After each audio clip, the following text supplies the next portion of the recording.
one of my earliest memories is me in Jamaica when I was a kid. I used to like to climb trees and I used to pick mangoes and bananas off my grandfather's tree. And I just remember feeling like I belong here. I was there running around with no shirt on, I'm like 4 years old, picking fruit. That's one of my earliest memories. When I was as a kid, when I was a small baby, I had 67 cousins and we all were living in a small village. So like it was different. But for my cousin, like my kids, so for my kids, it's like they have no one here. I remember I was 9 or 10 years old, and my father finally allowed me to go by myself to the dance academy. Because before that, he or my uncle used to go with me because they were afraid that something could happen to me. But then one day he said, "Okay, here's the key, and you can go to the dance academy by yourself." And I was really happy because it meant that he started to trust me. And I remember I was walking down the street and I was alone, and I realized that the city is so big, though it wasn't. And I was picking up flowers, and I think at that time I realized that I belong here. No one is watching me. I have a face of my parents in me, and I can go wherever I want. But then my father said that he actually was looking at me through the window. But at that time, yeah, it was one of the most joyful moments of my early life. Always wanting to leave. Yeah. Even as a little kid, I was just like never feeling really like this was a place for me to be. Always wanting to expand out and move somewhere else, be somewhere else. Always having that feeling.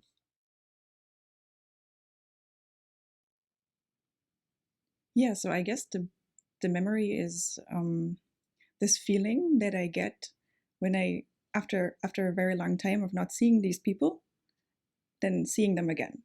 So this is the feeling for me of coming home. The security, and I don't know, it's a very happy feeling, very positive, feel secure, and yeah.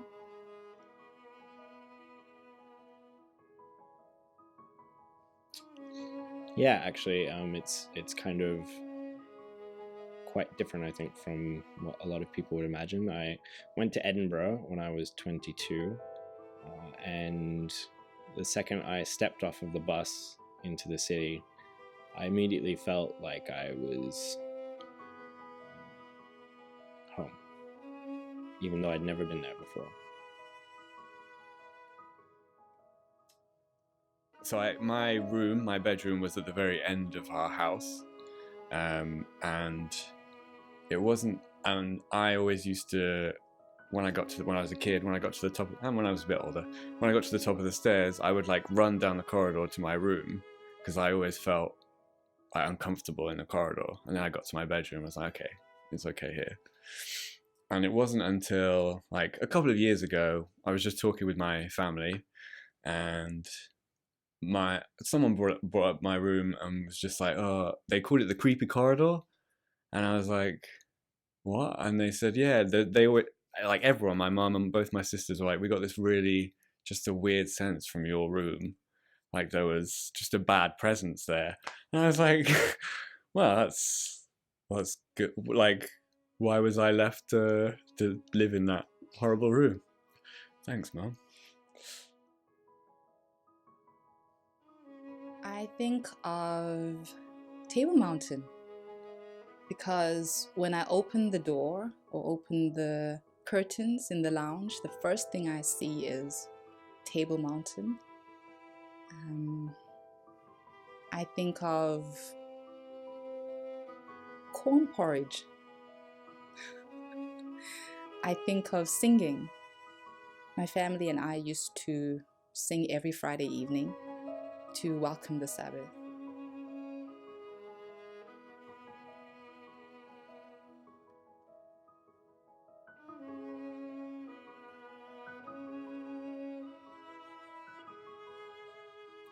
The most primitive answer is where my family is, because my family means a lot to me.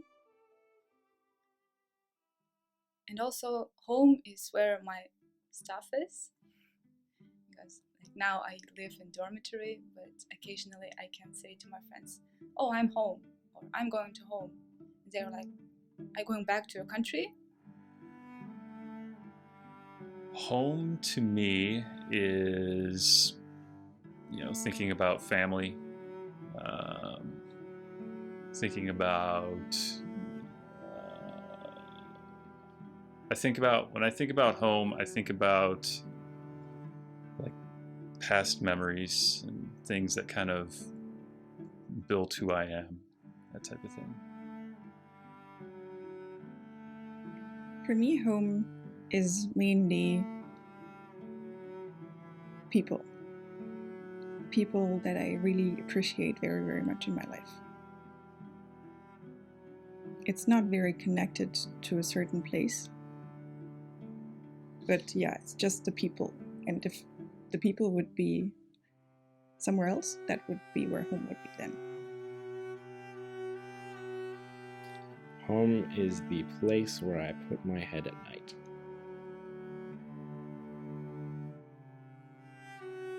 Home is where my children would be. Wherever they will be, wherever they would want to go, if they do not want to stay in Korea anymore, that's where I'm going to be. And that's home.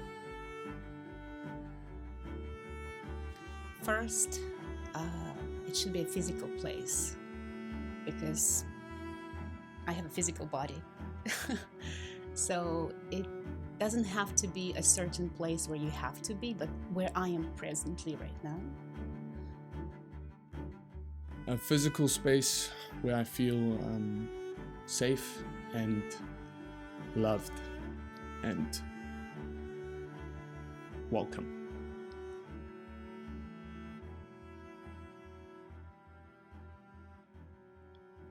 Home is Guguletu. Home is Guguletu in Cape Town, which is in South Africa. Home is where I grew up.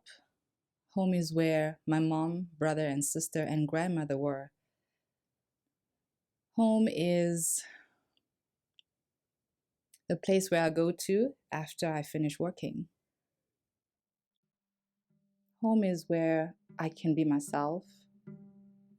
Home is where I can snap off my bra and throw it into a corner.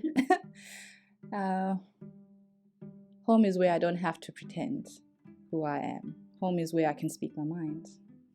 Home is where I put my head down and sleep. To me, home is wherever you make it.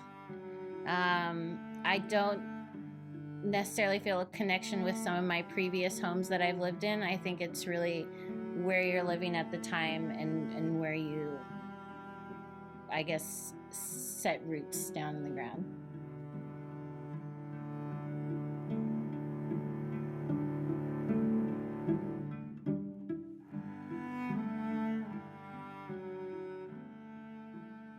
I grew up in the States as a military brat.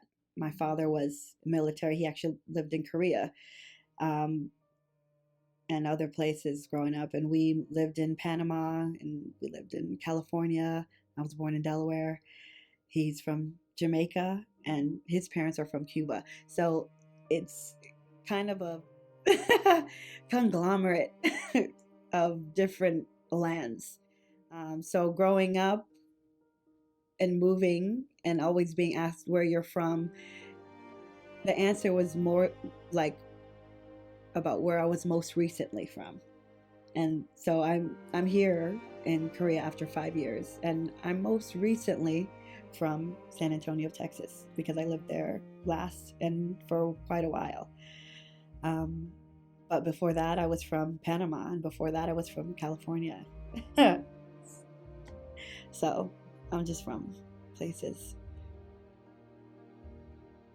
No, I don't feel the need. And plus, you can find there are lots of methods, procedures to go to some other country or some other place and work without changing your citizenship. So that is the last part. If you really want to have some sort of tax, rebate, then only you go for citizenship. Otherwise, I don't believe that working in some other country requires you to change your citizenship. So since I'm not working yet, I believe this is what's happening right now. But again, so I think I'll keep my Indian passport with myself. It was scary because I wasn't born here. You'd think that you will spend your life where you were born, but something else happens and you are pulled to a place that you wouldn't even imagine yourself to be. It should be an easy question because I am 100% Kazakh, but honestly, I don't look like Kazakh. And even in my country, people say that, what is your nationality? And they are really surprised when I say, like, I'm Kazakh 100%. So, being pure Kazakh, I don't feel that I represent where I'm from. Like the way I belong to Pakistan, and it represents me. Specifically, I will go slightly more regional. Like I belong to the tribal areas on the border of Afghanistan. So, like, it shaped my whole character actually. The way I look, the way I talk, the way I dress. It's all because of this homeland effect actually. Yeah. For us, it's slightly confusing if we go for this deep roots, because my grandfather was he graduated from India, which is now called India actually. It was the same place. So they migrated from Afghanistan, and then he graduated from some university in India, which is now India. At that time there was no India in Pakistan, and now we have these different borders. Well, it's the biggest country and the strongest country in the world 40 years ago. It was. It's the former Soviet Union, well, former, not existing Soviet Union at that time. So I was born in the biggest and the strongest country, and I could relate to 15 other countries that were part of it. And then when I was in my elementary school, maybe, all of a sudden this all, well, not really all of a sudden, but it collapsed. And then from having the mind of this country, I became coming from this country all of a sudden. So it was different from then. Yes, but I think that's fine, and it's nice to be curious, and even if you want to be proud of like where you're from, that's a beautiful thing too. But I think it shouldn't overshadow who you are, you as an individual, because you exist here and now, and it's not your ancestors' life that you're living, it's yours.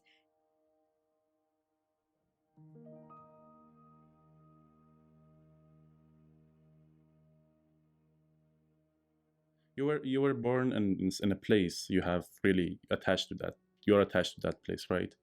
So depends how long you have been there.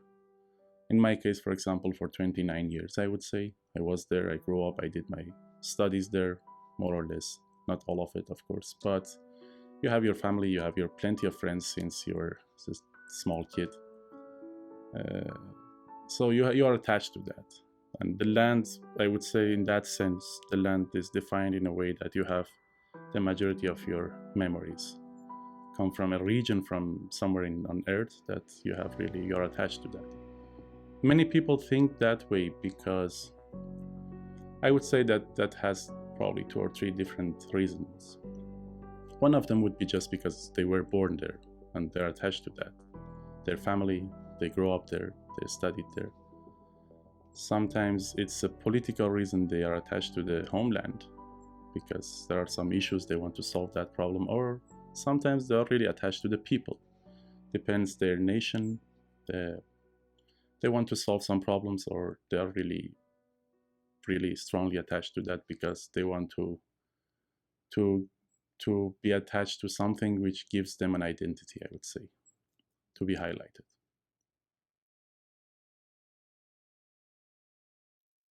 It's sad because I can tell this thing. When I was abroad, a group of Japanese students came to me and started to speak in Japanese with me. So they didn't ever question for a moment that I am not Japanese. And I said, okay, I'm abroad, and that's reasonable maybe. But when I started to receive these questions in my country, I'm like, what's wrong? Why? Mentally, yeah, there's always someplace else that I want to go. I want to live in different parts of the world and experience different cultures and see different places. You could always be a little bit detached and see other things as well. That's what I try to do. And not really be very, very strongly insistent that I'm really attached to this, because you don't see the other stuff as well. So that's what I think. I was brought up in I was born out of wedlock, and in a mixed race couple situation in South Africa at a time in South Africa where it was illegal. So I didn't really know my father, and I was brought up by the white side of my family. So I identified as a white Caucasian person, and yet physically I'm quite not that. And I grew up in a very small town, 45 minutes outside Johannesburg, and I was brought up by my loving grandmother, who was a woman of her time, you know. And we went through a lot. South Africans went through a lot during that period of time. And as a child growing up, you don't quite understand the effect it has on you when you want to be friends with all these people that look different and notice how different you look. You start talking like them, you start walking like them, people ask you all sorts of questions, and you start to wonder, why am I different? Why can't I be like them? And it's taken me a long time to come to terms with that and be okay with myself. Be okay with the fact that I have different hair and my lips are different sizes and shapes, you know? I think what my experience of South Africa has taught me is that there's nothing wrong with being different. There's nothing wrong with being different, because underneath it all, we're all the same. But I think the grayness comes in when people think that their difference is better than someone else's difference. So I think, you know, it's beautiful that we have these different sounds coming out of our mouths and different ways of waking up in the morning and loving each other. That for me is quite unique. That's what I actually love. I have friends from all different walks of life. I, in fact, really like it when I see a different perspective on things. But I think the grayness starts when people think, oh, that's not so good. What we do is a bit better. And that's when all sorts of things happen.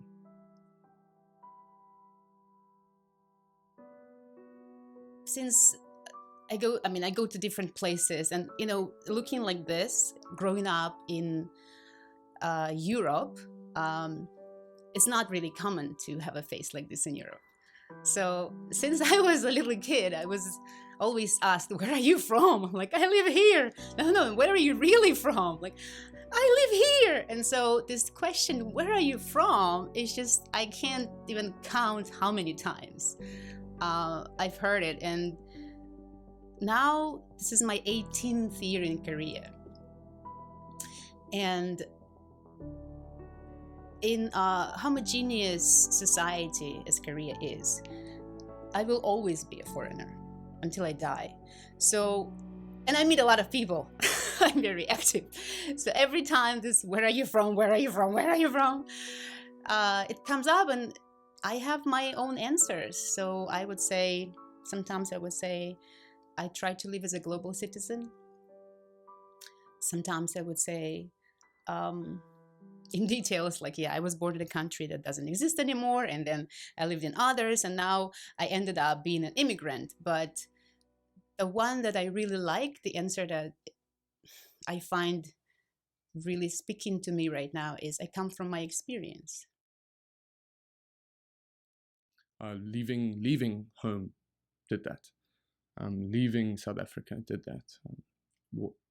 Yeah, and I think it's a process of self-discovery, because I think whenever I think, I'm at ease with that. I'm at ease with that. When I experience a bit of prejudice, it comes back softly, not as strong as it used to be. It doesn't affect me as much, but sometimes it simmers, and I just have to remind myself, okay, this person doesn't know me. They don't know my past. They don't know what I've been through or who I am. So that's okay. I came to Korea and I started learning more about myself than I could have in my own home. I felt so many shackles come undone outside of my ancestral home. I think I was free to explore who I really was without the usual expectations of home. Being a woman, a Black woman in my society, in my home, I felt free to explore who Sashai really is. I don't have any particular need or want to live in the countries that I'm from. I think one of them I'd feel more trapped in, and one of them I'd feel trapped actually in both of them, I think, going back home. When I think of going back home, because when I left home, I was really stressed out. I had a lot of problems. I felt it was really hard for me to survive, and I struggled a lot. So I kind of associate going back home with this like struggle for survival, and I don't want to go back to that.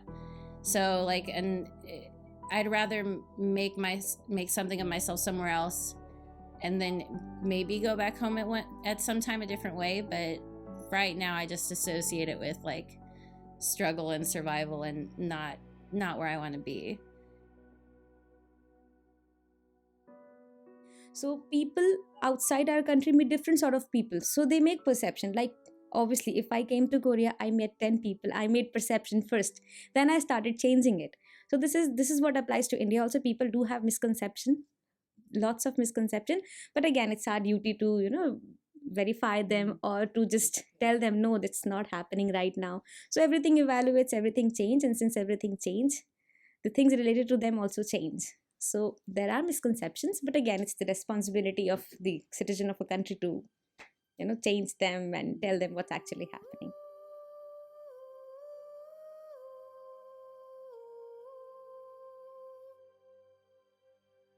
In my definition of homeland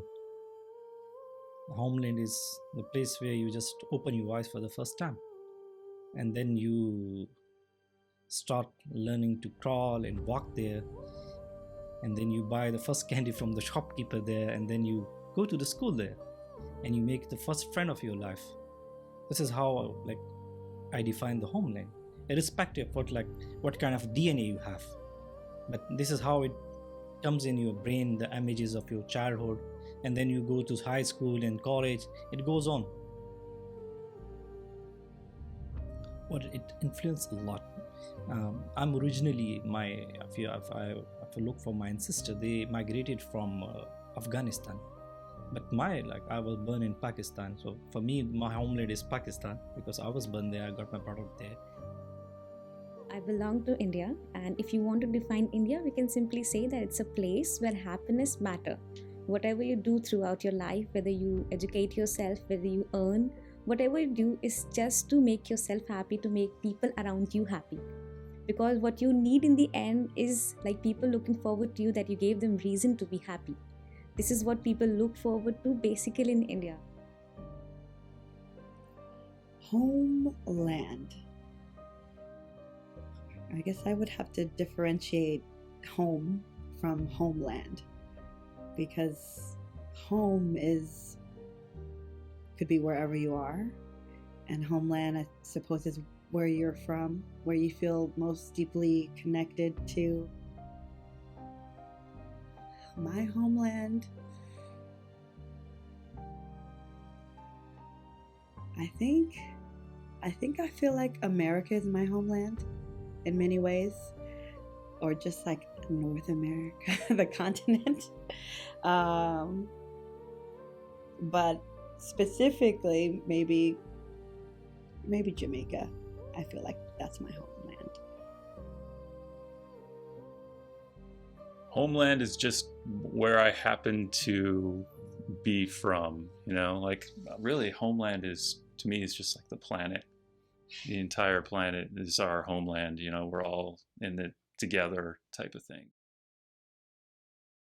If you really talk about the physical meaning of that, which is the land, I would say is a place that you were born, you grow up, and you have still your family there, right? You have plenty of experiences, plenty of memories. And as I said, sometimes good memories, sometimes bad memories as well.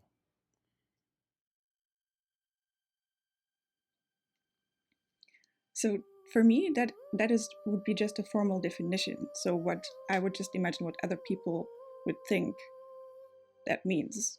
So I would define it in a way that homeland is the place where you grew up, where you spent the first few years of your life, where you connect most of your memories to. It's a very difficult question, actually.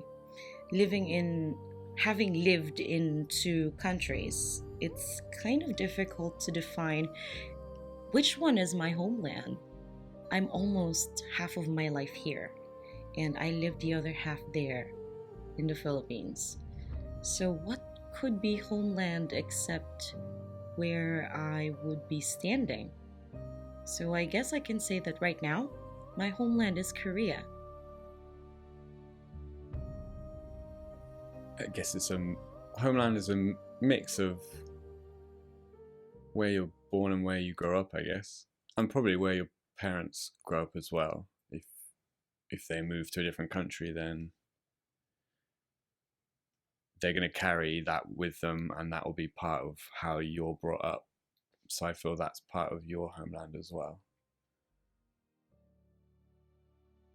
Homeland to me implies where you're from. Even if you become something different, where you're from will always stay the same.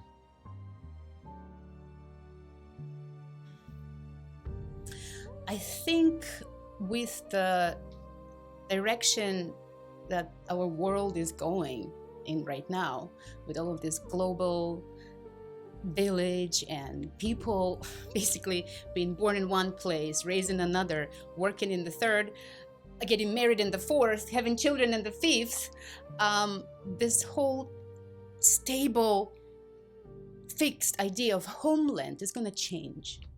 And it's changing already. I mean, look at me. Like my identity is just blurry. You cannot just put it in some kind of box, and there are a lot of people like me. For those who are born in one place and then stay there and live there, and for them it's easier to say, yeah, this is my homeland.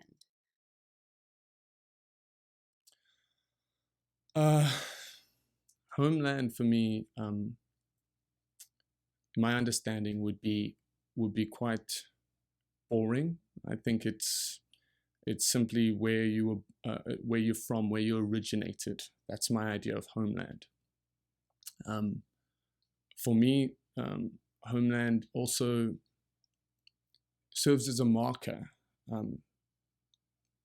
Whatever you think about that, your opinions aside, it gives a person a reference, kind of. Whether it's negative or positive, it gives a person a reference to your values and your culture.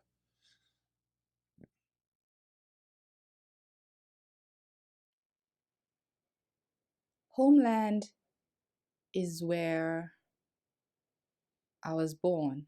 So there's history involved, where I come from, where I belong, who I am, where if I step out into the streets, there's a familiar language, there's a familiar buzz, there's a familiar smell. Homeland is where the struggles of the people are my struggles. They are familiar to me. Homeland, I think homeland is where you're from, where you're born. For me, I think that's two places. I was born in Tunisia and spent a few years there, and then after that I lived in the US for most of my time. And I consider both of them my homeland. I consider maybe America a little bit more of my homeland because I spent most of my life there. I'm more culturally American. I speak English, even though Arabic was my first language. I don't speak it anymore on the same level. So that's, I consider both of them my homeland, but I consider them myself more to be from the US. Define belonging.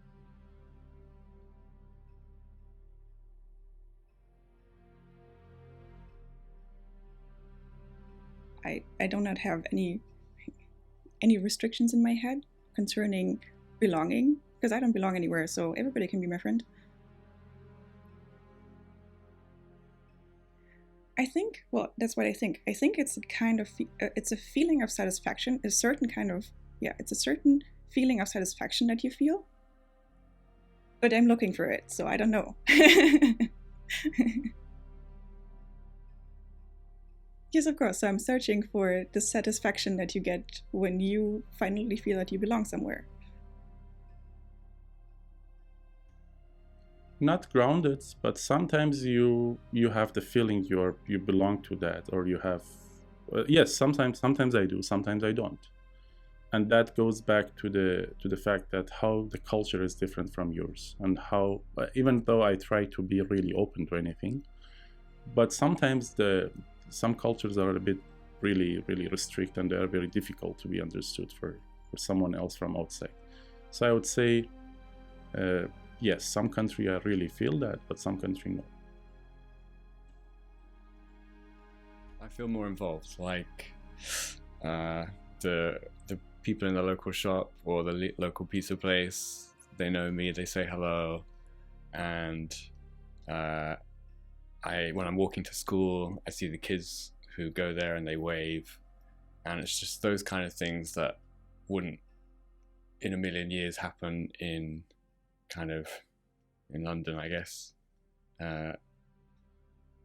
because you don't know your neighbors and you're usually working 2 hours away from where you live.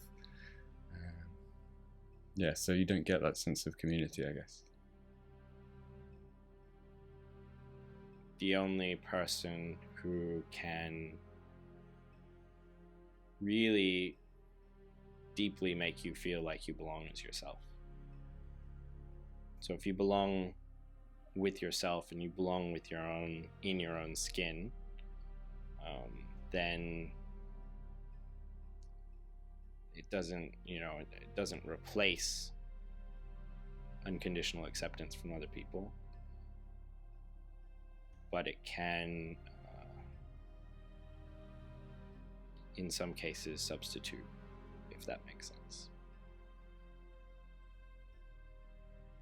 So I really want to belong to this planet, and I mean that.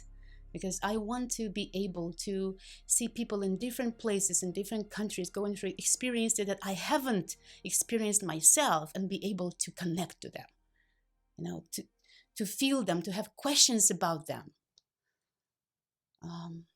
and willing to understand what they're going through.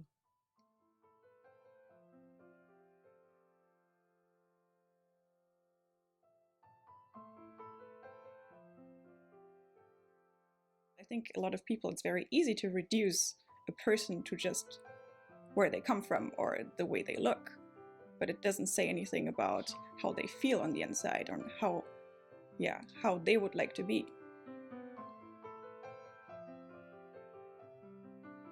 Proud of where I'm from? No, I'm not proud of where I'm from. I mean, I would choose to not be from two horrifically imperialist racist societies, but I don't know if that's what you're going for or not. Of course, I'm proud of my country because, I mean, technically, if you see that we have basic colors, that is total number of 12, but I have more than 12 states in my country with different language, different food, different culture, different festivals, which obviously give you a colorful aspect of people around you. No, I'm not proud or ashamed or anything. You know, I feel like where you're from is so arbitrary, and I had nothing to do with what Jamaica is, and I can't take any pride for the state it's in. I love Jamaica. I think it's a beautiful place, and I love the people there, but I could never be proud to be from there. And I also don't feel any pride or shame in being American or anything. I'm just, I'm from there, and I don't know. Pride is such a strange word, right?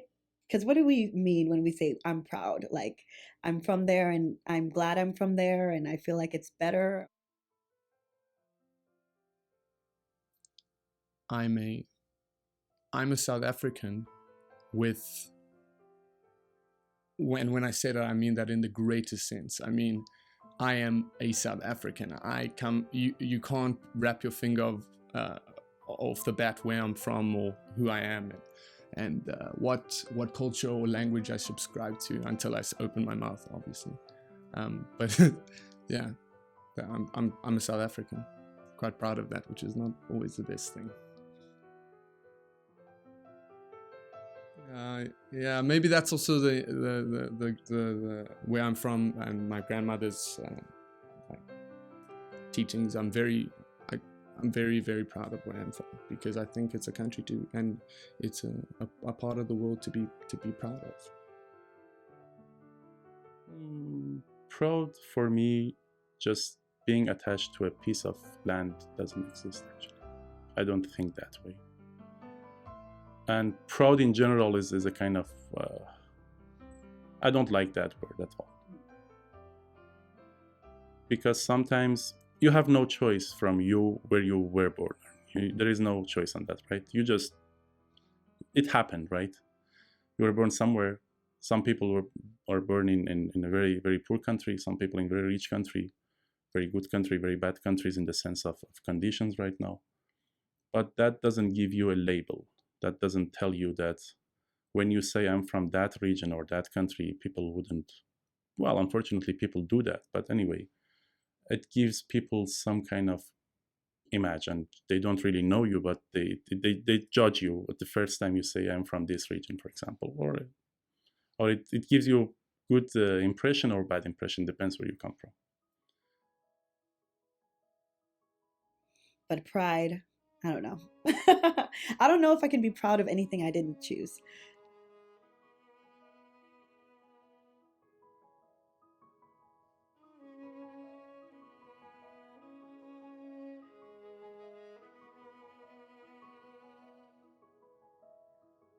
So the proudy thing, and you can say sometimes we are a kind of we call it in our languages, we are coded actually through mass media and TV and other things, that to love our country and homeland. That is different. They're two different cases. So always changes, it always evolves with time and travel. The more you travel, the more you learn. But yeah, of course, the major impact on your life is from the early age, yeah, where you spend your time there. So there's nothing bad about to love your country and to be proud of it.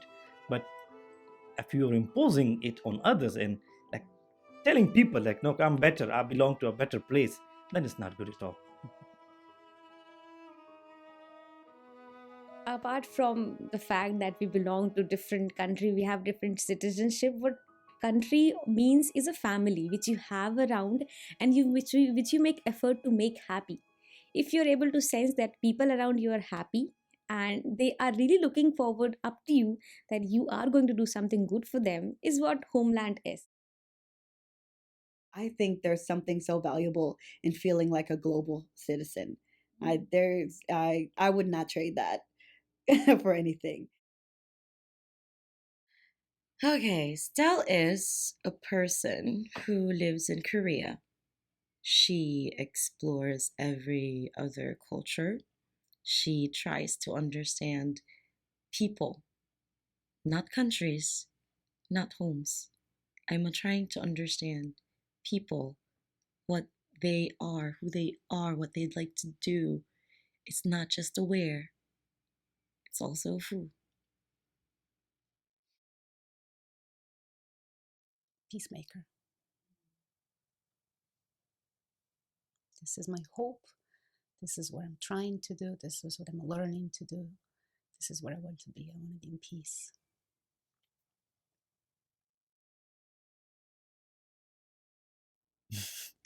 Can I be somewhat cynical?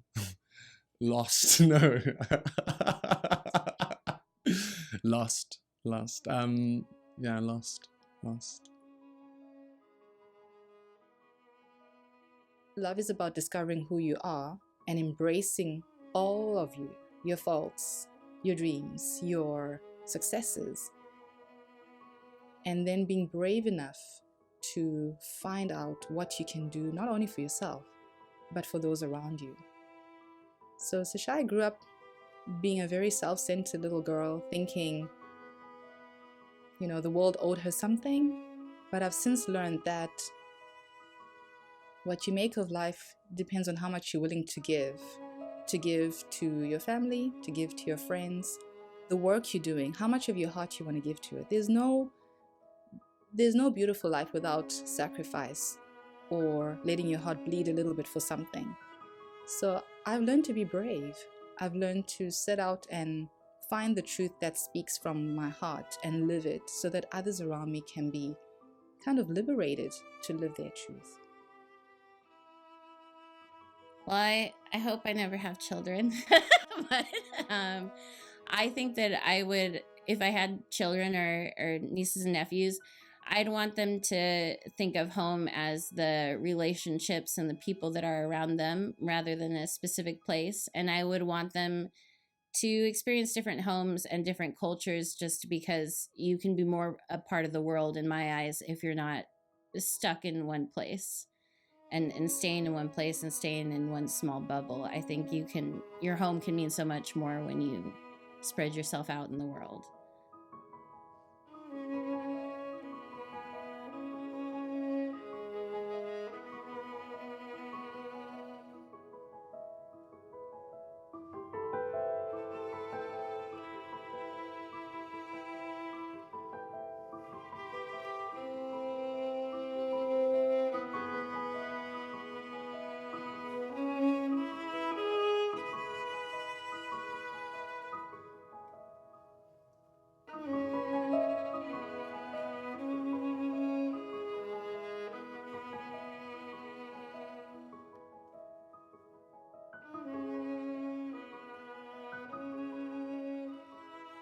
You are home.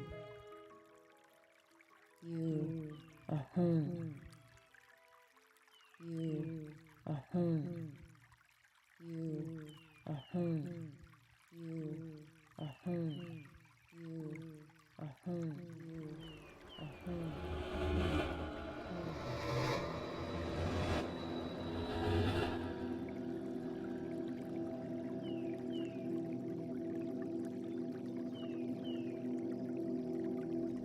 sweet, sweet soul of celestial origin. You are the infinity of where my soul begins. You are home, the beginning of me.